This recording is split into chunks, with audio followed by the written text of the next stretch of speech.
ungodly noise. Okay. Fear Inoculum. So, what can I say about the latest Tool record that hasn't already been said? It's knocked Taylor Swift, I think that's her name, out of the top slot of the week or something in the charts. It's getting a lot of buzz. So what's the buzz about? What is it? Well, let's start with the packaging. Because Tool goes out of their way, like no other band that has ever existed, really, that I'm aware of, to simultaneously display sheer contempt for their fans while also providing them with the highest quality of product. It's not cheap, though. It's a 90-minute record, and the CD comes in a box with a bunch of Alex Gray art, and it comes with a 4-inch little LCD screen monitor that plays videos on it, and like a 30-page booklet that has a bunch of art and photos in it.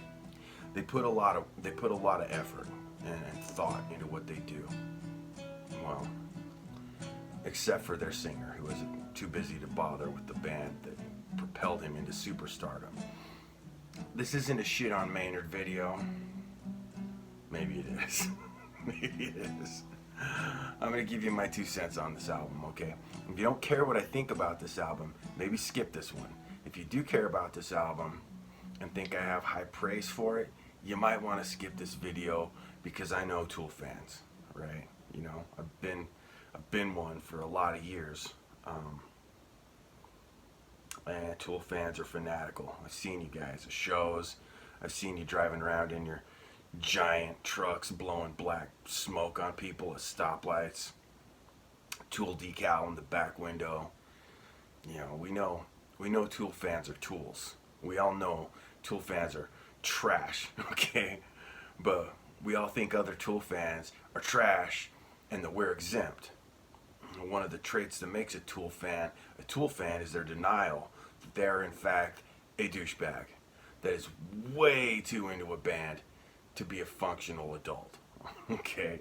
The distinction between a deadhead and a Tool head is getting blurrier every day. And this album, with its 20-minute songs and just repetitive and boring as fuck intros, it's not helping.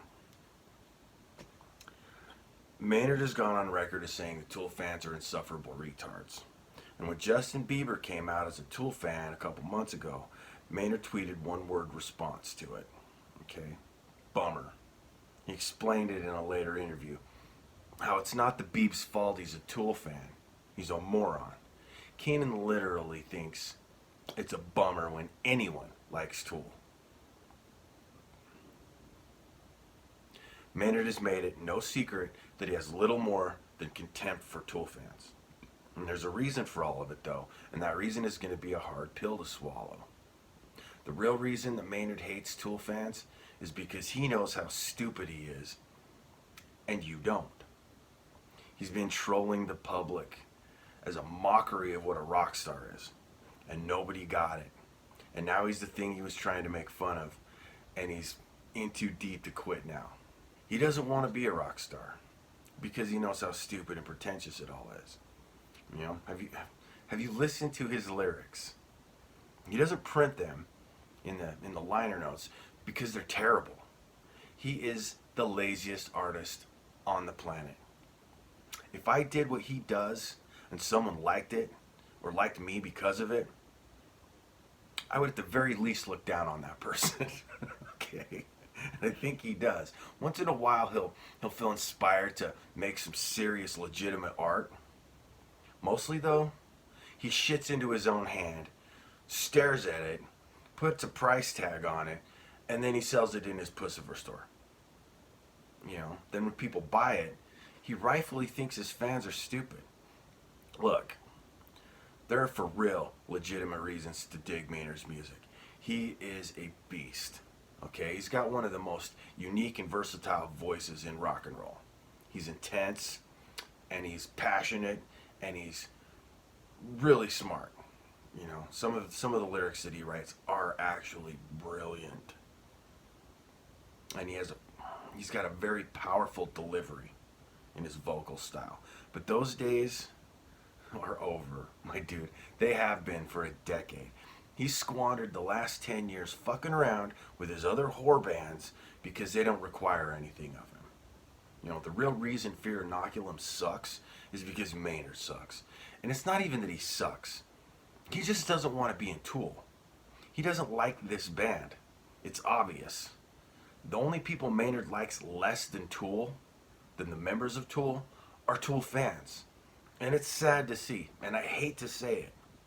It's sad, man. It really is, because Adam Jones and Danny Carey and Justin Chancellor truly believe that every aspect of their band is critical for the thing to actually remain Tool. And Maynard, you know, their boyfriend, he's just not into them anymore, okay? He used those guys to get him what he wanted, and all he delivered was phoned in mediocre lyrics and sedated performances. On a scale of 1 to 10, Maynard's passion about these songs hangs around a 3, maybe.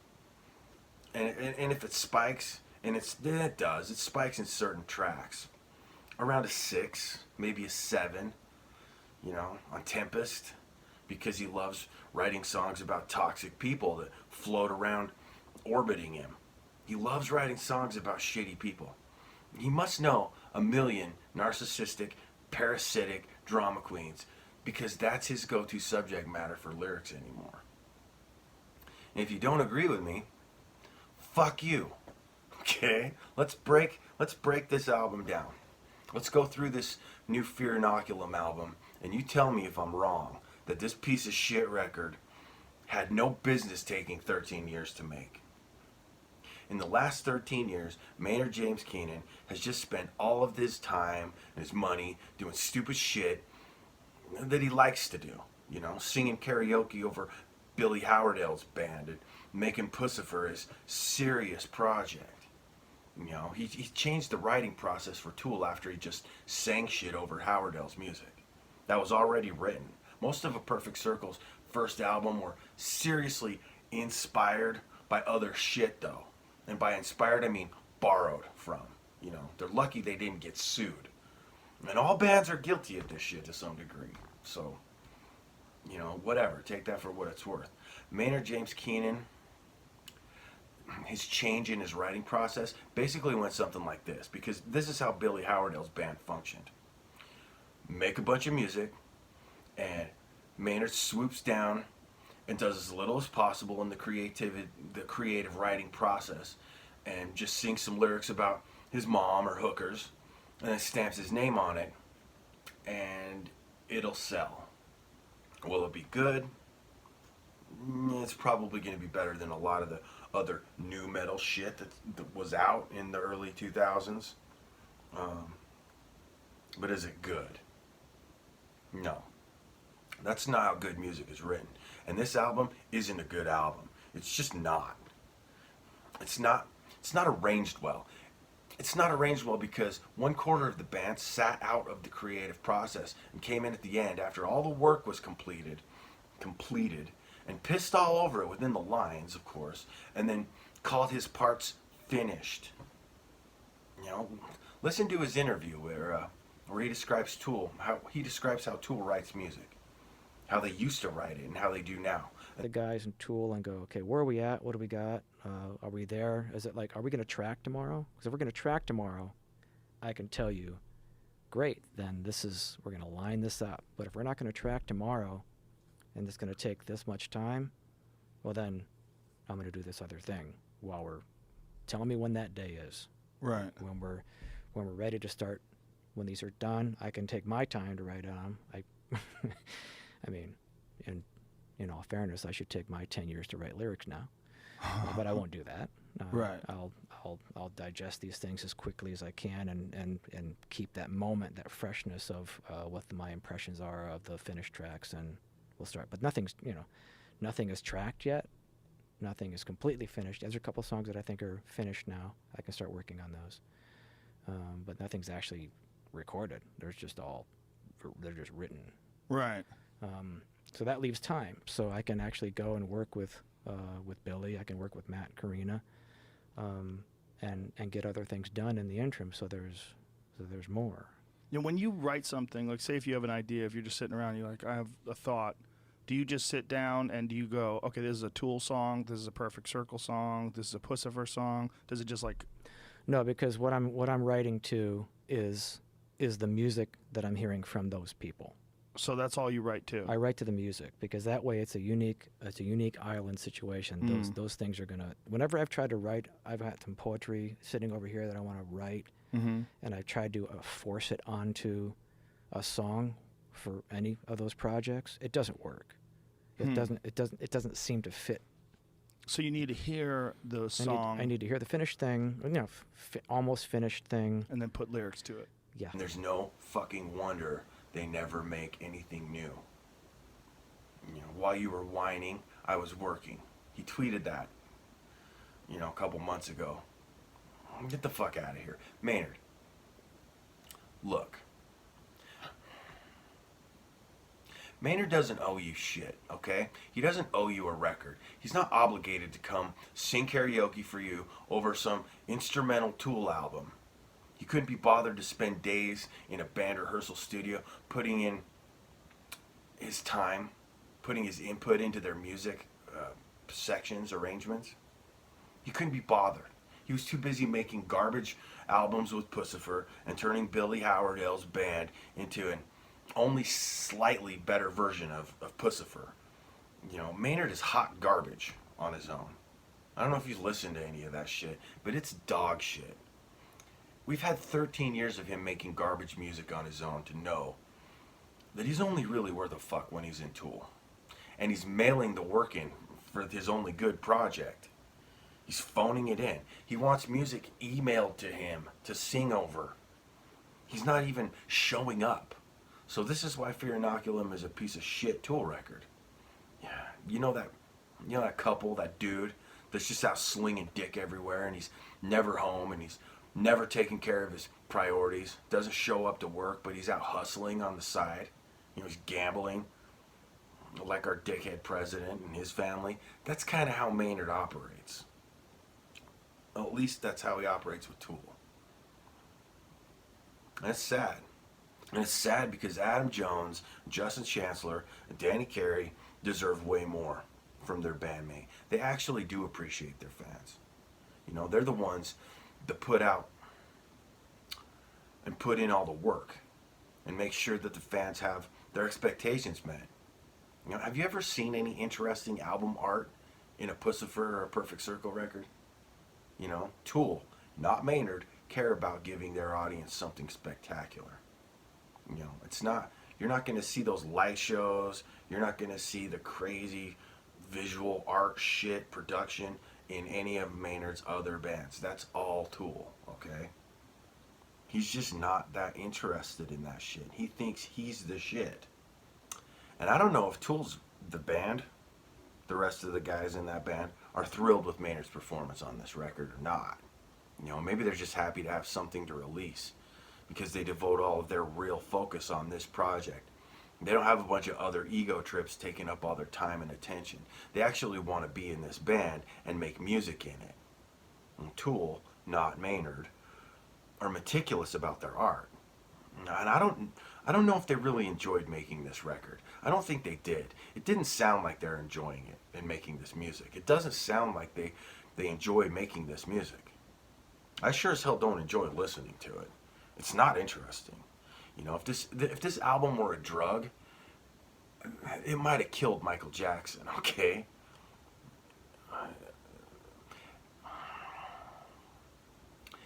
It's finally here, though. So let's look at it as a new Tool record has always been experienced.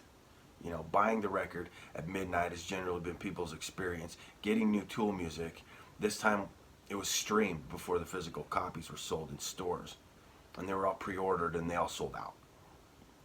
So, they have a new logo. It looks kind of steampunk, retro. It's gold.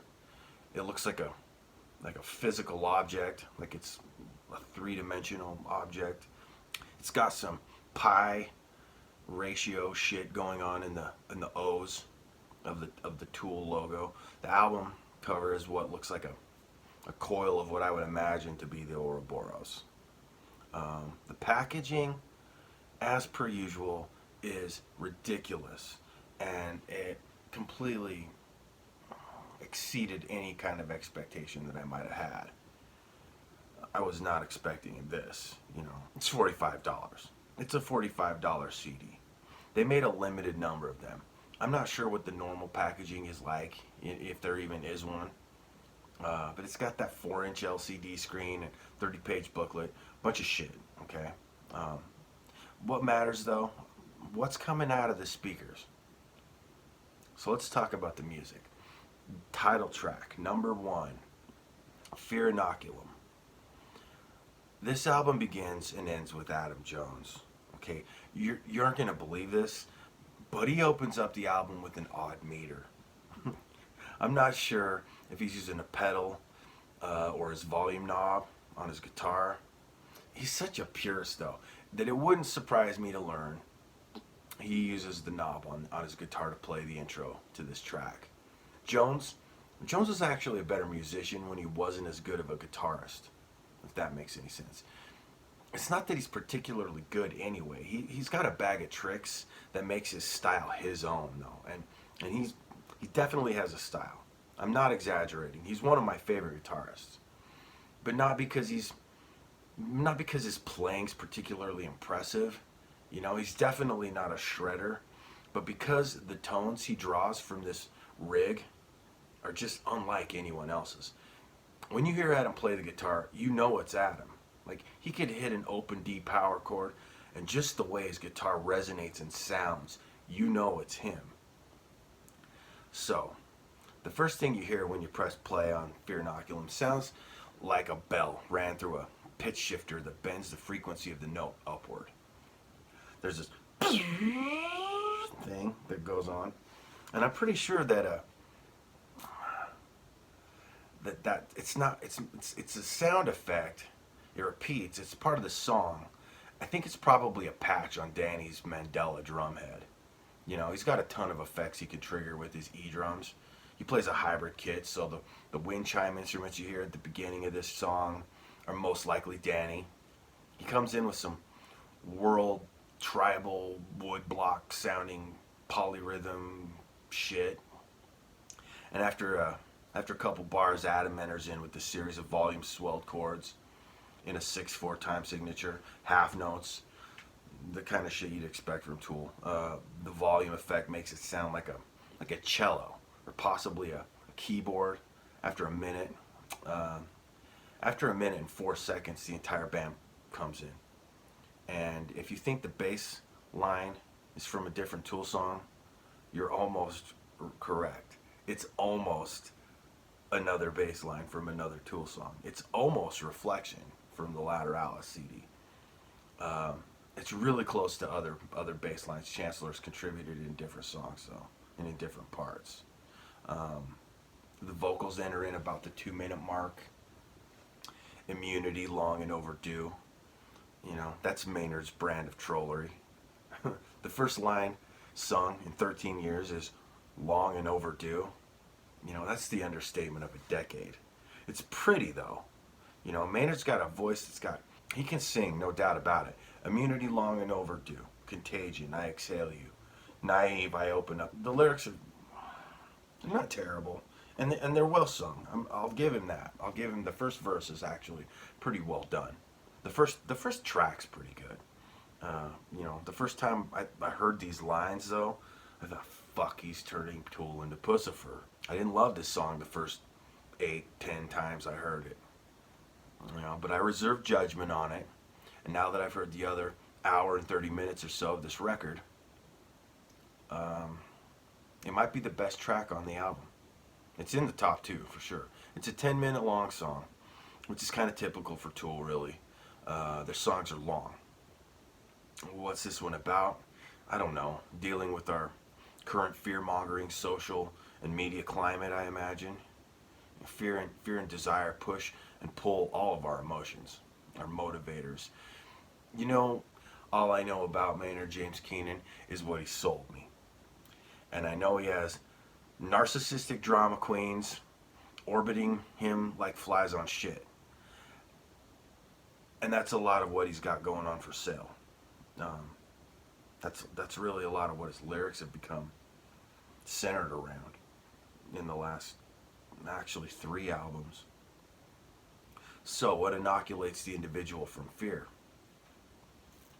I'm gonna go out on a limb and presume that ignorance is the fertile soil where the seeds of fear are planted. Lies, we fear when we don't know the truth. Deceiver says you don't want to breathe the light of the others. This song has some good sections and transitions. The chorus isn't my cup of tea. In my opinion, it's pretty lazy. And I'm telling you, Maynard believes his own hype and just phoned this performance in. He doesn't test his range at all in this album. He approaches his role in Tool now exactly how he approached Pussifer in A Perfect Circle. He has effectively turned every project he's involved in, into Pussifer. And Pussifer sucks. The Tool heads that are in love with this album maybe don't know that they had access to this shit the whole time, just with a shittier drummer and arguably a shittier band, really. Is that what Tool heads have been waiting more than a decade for, though? A Pussifer album with a good drummer? Yeah, no. So that leads into probably the best song on the album, which is track 2, titled Pneuma. And Pneuma begins with an abbreviated, slightly dirty Adam Jones chord. It's a variation of 9/4 time. I'm going to tell you these time signatures for all of these jams because that's what makes Tool sound like Tool. They never play in common time signatures. It's this riff, this one riff, for like a minute and almost a half, about a minute and a half, and then the entire section changes. And it's not like the bass and drums add to what Adam's doing, so there's no layering. No, Adam just stops playing the chord, and the bass does this really weird, disjuncted note progression. The pattern's weird. They kind of always sort of do this. Some people think because they don't really know how to play their instruments very well, so they compensate for a lack of ability by playing in odd time signatures. And I'm not saying that Tool aren't very good at their instruments, but little kids can play all the parts to the songs they write. So, take that for what it's worth. Think what you want about their technical adeptness on their instruments, obviously, except for Carey, who is the best drummer on the planet. He's at least the best drummer that anybody knows about right now. And that's good, because no matter how simple the parts Jones and Chancellor come up with, it'll never sound flat or flimsy with Carey providing the rhythm and sonic texture behind it. You actually wouldn't want a flashier string section with Danny Carey on the drums. It would be too much. The music would suffer. Too many egos stepping all over each other. It makes for unlistenable music. And that is what is so great about the instrument section of Tool. They play together like they're one thing. And this record isn't exceptional in that regard. Okay? The arrangement and the tonal quality of this album, well, maybe not the arrangement, the tonal quality and some of the segments, the arrangement of some of the segments, is on par with anything Tool has ever done. So, pneuma is a Greek word that means wind or breath or air, spirit. It's one of those Tool songs that's all about spirit.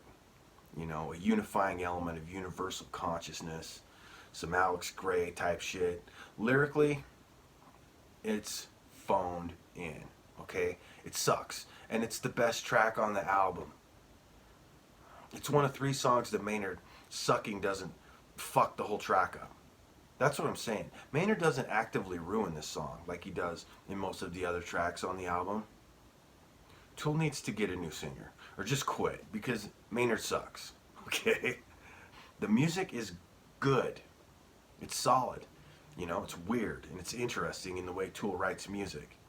This shit is really cool. Unfortunately, it's only 11 minutes long and eventually would have to end, leading into the first garbage track of the Fear Inoculum record.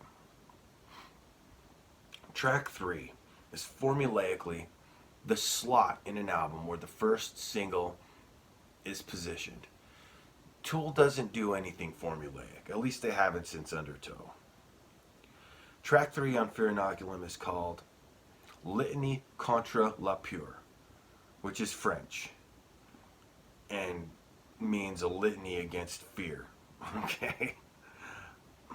I don't know how you could be more pretentious than that.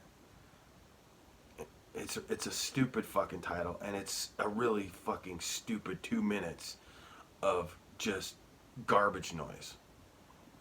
It's not a song, okay? It's not an intro either. It sounds like a kid playing with a pitch shifter function of a keyboard, like an electric keyboard, in a music store. Like he doesn't know what he's doing, and he's just bending notes. It's really stupid. Nobody wants to listen to this shit. It does nothing to move the album forward. It doesn't set up the next track. It's Tool fucking with their fans again.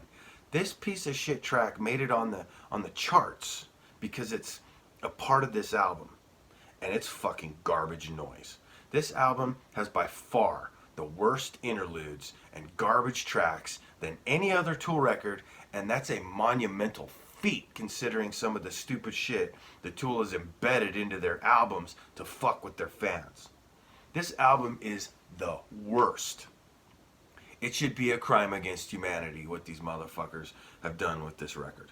Putting little pieces of dog shit in between the only listenable parts of a 90-minute record. Just sprinkling little fucking landmines of turd here and there to make it so that you can't just listen to the whole thing. Or even shuffle it, for that matter. You know, this is the longest stretch of the album that won't require you to hit the skip button or just tune out of the album altogether. You know, they're going to call this Tool's thinking album because you'll find yourself thinking about other shit while listening to this. This album is impossible to pay attention to for any significant amount of time. It's impossible to really even focus on a single track past track 2 on this album. So that takes us to track 4, which actually is a song. And it's a... well, fuck that song, okay? It's a shitty song. It's titled Invincible. And a live version of this was was released, and everyone thought that the studio version would be better. It isn't. The studio version of this song sucks as bad as the live one did. It's just sandwiched between a piece of shit interlude and a different long swirling turd of a song. Okay? Said it. It starts out with a guitar chord, upregulated. It's not terrible, but it's not really interesting or necessary for the song. The guitar riff plays for about a minute before some wood blocks start accompanying it. And the song has an intro of just one riff on the guitar for, you know, a minute and a half or so before the vocals come in to accompany that in the wood block.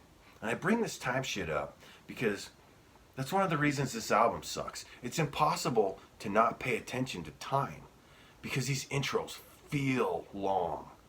It feels like these songs take forever to even get going. But once they get going, they don't actually go anywhere. It doesn't matter how interesting the arrangement of the instruments are. They'd be better off with Aaron Turner as a singer. This is the kind of bad poetry that you want the singer to sing incoherently. Aaron Turner also writes better lyrics than this shit. These lyrics are some of the dumbest lyrics Maynard has ever written. Maybe they're about him. Maybe he thinks he's some kind of warrior.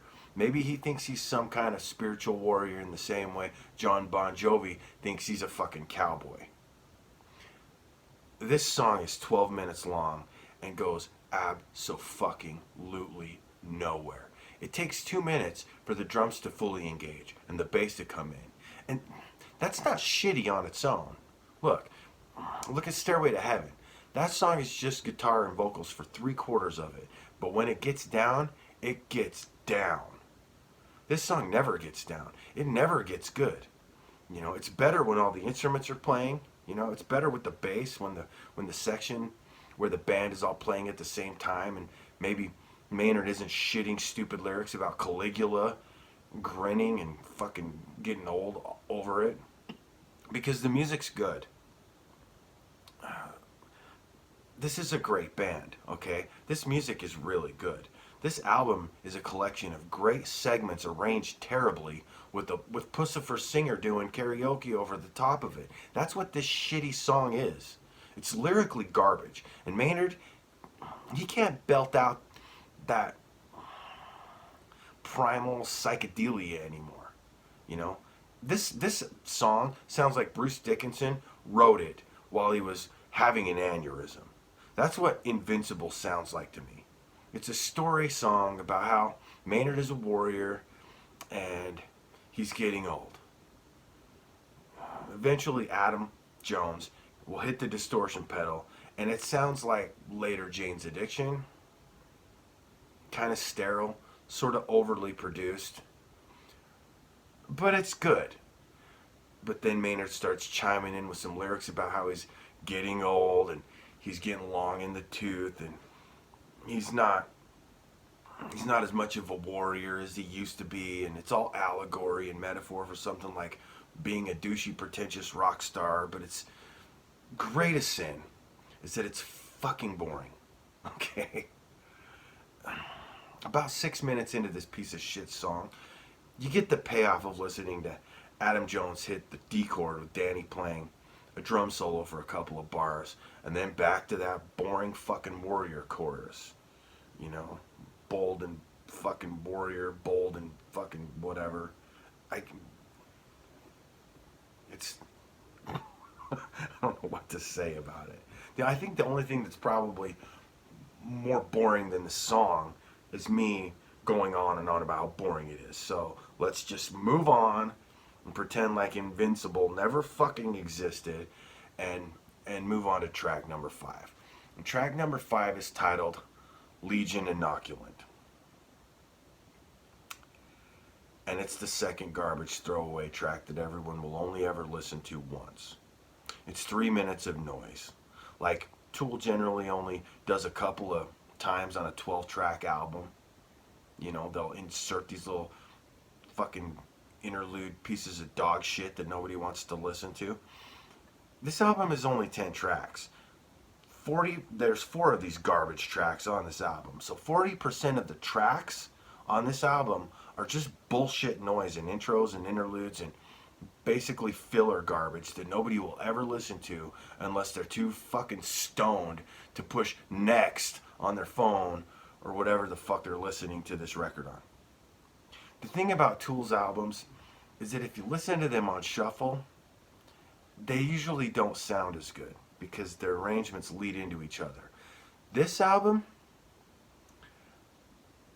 the good thing about Fear Inoculum is this album is garbage no matter what order it's played in. So hit that shuffle button until your heart's content. It will not detract from the experience in the slightest bit. Legion Inoculum sounds like the soundtrack to a really stupid horror movie that happens in a cave. About halfway through the song, Maynard says, "Bless this community," in like a scary voice, and it's so fucking stupid that it's almost heartbreaking. Like, I don't know if I should laugh at this track or cry because it's so fucking terrible.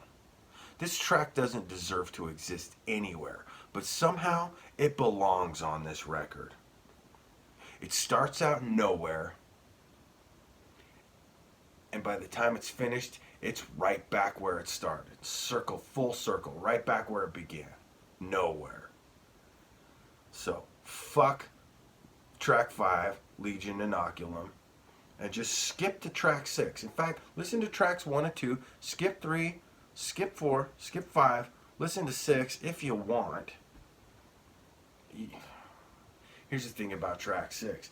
When you first start listening to this, you're going to think you've already heard this song before. Okay? Track 6 is titled Descending, and we've heard this riff for a little over a year now because it got leaked. It kind of sounds like fucking the intro to a horror movie too. Most of these intros really sound alike. But it opens up with some sort of like rain. It's like a sound effect of rain or some shit. I generally like songs that kind of begin with this kind of natural rain, thunder intro because it sets a mood. Justin Chancellor opens this song up with a bass line that sounds almost identical to a previous song that they had written called Wings to Marie. Maybe they forgot they already wrote this song because it was so long ago. This time Maynard isn't singing about his dead mother though. This time he's singing about the death of this band.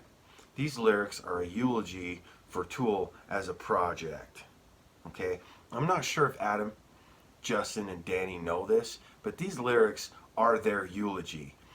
Maynard even calls this a swan song. It's a breakup song that he wrote to this band, except he's not Stevie Nicks, and his band seems oblivious to the fact that he's just not that into them anymore. He doesn't give a fuck about this band or their music anymore. He phones the vocal delivery in this track in also. He couldn't sing this song less passionately if he tried. He sounds like he's reading his poetry from when he was like 15 years old. Okay? Completely fucked up on Quaaludes and shitty beer. He sounds bored. I don't know why he isn't ashamed of himself for doing what he did to this Tool record. You know, by the way, this is the third best track on this record. Between the 5 and 6 minute mark, Danny does everything in his power to give this limp, dying, lifeless song CPR. By the time this song ends, I'm usually too depressed to listen to any more of this record because I know track 7, Culling Voices, is coming up next. And this song has its own long-ass boring intro. Culling Voices isn't the worst song on this record. They saved the worst for last.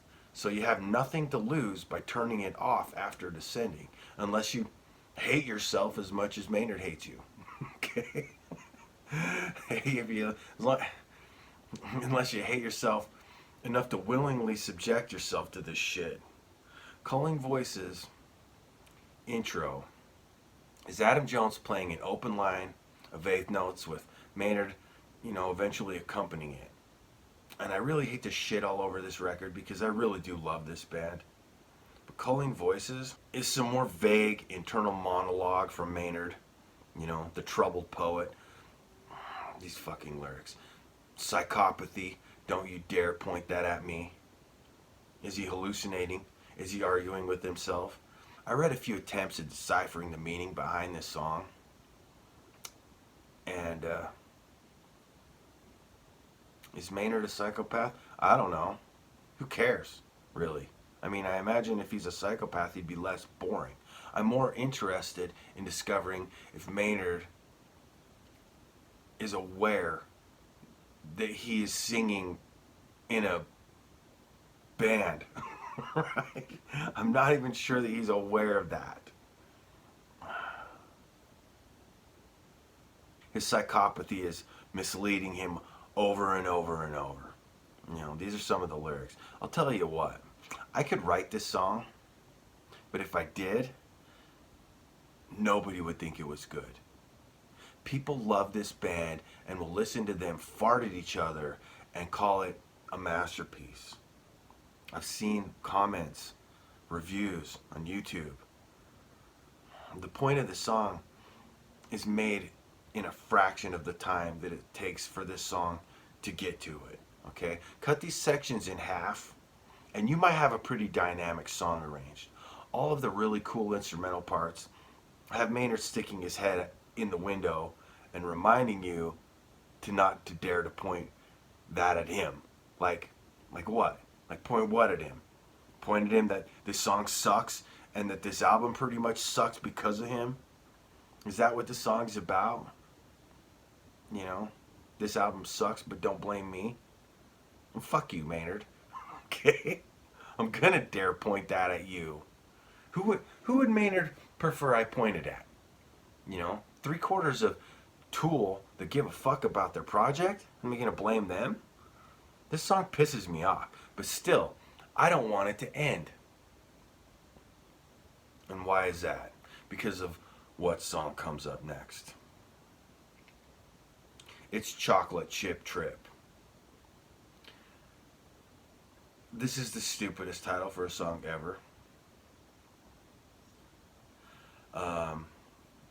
But on paper, you'd think that this would be the best song on the album because it's only Danny Carey. It's a 5-minute long drum fill to accompany a video game sound effects loop. It opens up with a bunch of random sounds like chimes and swirly static and buzzes and chirps and honks. It's your typical Tool garbage filler track, but worse somehow. And then comes in this repetitive as fuck computer sounding series of notes and E-drums, and it turns into a giant drum fill. Call it a solo if it makes you want to listen to it more, but it is unlistenable. Nobody's going to listen to this whole song more than once, unless again, you're too stoned to push the skip icon on your phone. Now I'll say this, Maynard isn't the reason this song sucks. If he showed up on it though, it wouldn't have helped. The next song doesn't need a drum solo for an intro because the next song is Tempest, spelled with a 7 instead of a T. Because 7 is a auspicious number. It's how many points are on their little star logo. It's spiritual and shit. And according to the members of the band, that the number 7 kept coming up like it was some sort of kismet type shit. Some say Tempest, spelled with the 7 instead of a T, is the gem of this album. It's a 15-minute song with a 7-minute guitar solo. I'd say that automatically makes it the best song on this album, because that's at least 7 minutes of music without Maynard sticking his dick into it. The first minute of this song could actually be accomplished in about 15 seconds. And the intro leads to another intro. So the whole first minute of Halloween music could have just been thrown in the garbage. But it's on the record as part of a 15-minute song, so you have to listen to it. You can't just skip the shit. What comes after it is, well, it's worth the wait if it were 1985. This slide guitar riff Adam comes up with sounds like what I would describe as a Limp Nickel riff. Okay? This riff belongs in the 90s where it was spawned. Maynard says he writes lyrics and vocal melodies based on the music he's given. Now, if that's the case, it's no wonder this song is written and sung like it is. The main body of the music isn't interesting. Again, it commits the sin of being boring. Maynard sings this song like he's singing to a woman, a very specific woman, in skin-tight denim with holes in him, in the knees, and possibly the ass, and hair sprayed, she mullet, 10 inches above her forehead, and she's fucking 45 years old, and she's wild, okay? She's the Tempest. This song is worse than some of the new metal shit from the late 90s, early 2000s. Acting all surprised when you're caught in the lies, we know better, it's not unlike you. Dude, these lyrics, they're terrible. And by the way, make better friends. You write all these songs about all these shitty people. What are you doing wrong? Maybe it's you. Maybe you're the dick that attracts drama queens. Maybe you're a narcissist. You know, you get up on that stage and you wrote a song about You wrote a song about some stupid asshole or some catty narcissistic chick, but you're singing a song about them. Just stop. And then the band. In this jam, Tool does the thing where they chug weird groupings of notes, counted out so they can't be predicted. It sounds like Steve Martin dancing. It's disjuncted and it's not rhythmical. Okay, it's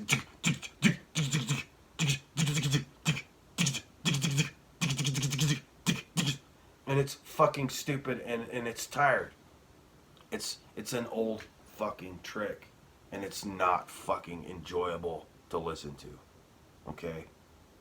It's not. We get it. You got some fucking weird timing going on. It's gimmicky. And it's obvious that that's what's going on. When you stutter step open chugs while other instruments are keeping a measure metered out, that's cool. That sounds dynamic. This doesn't work like that in this song. This song is so gimmicky.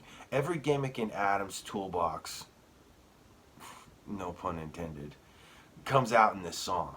The wah pedal, the voice box, the hammer triplets, the odd chug patterns, the feedbacking and the pick scrapes.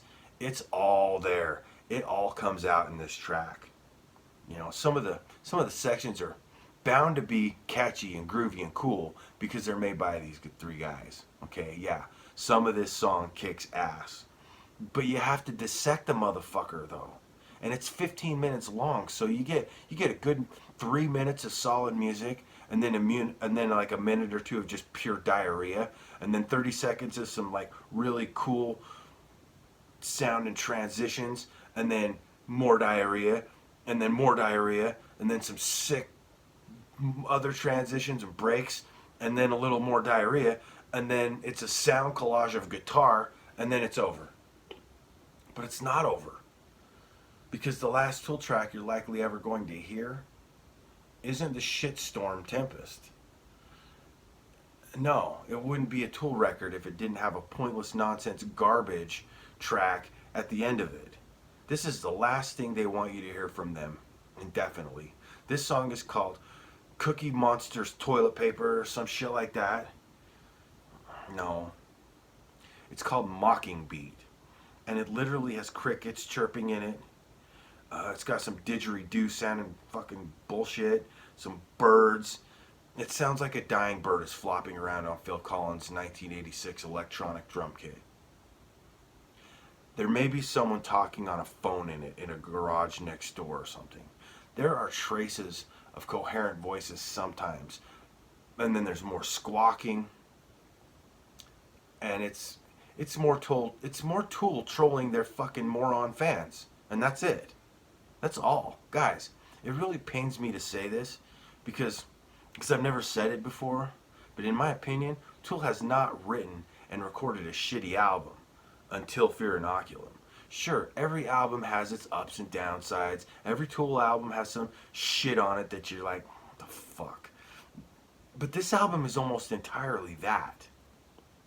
Anybody that says they like this album is suffering from Stockholm Syndrome, from a band that used to exist but exists no longer. I don't think that band is ever coming back. Yes, this album is beyond popular right now. People are told what to like and they like it.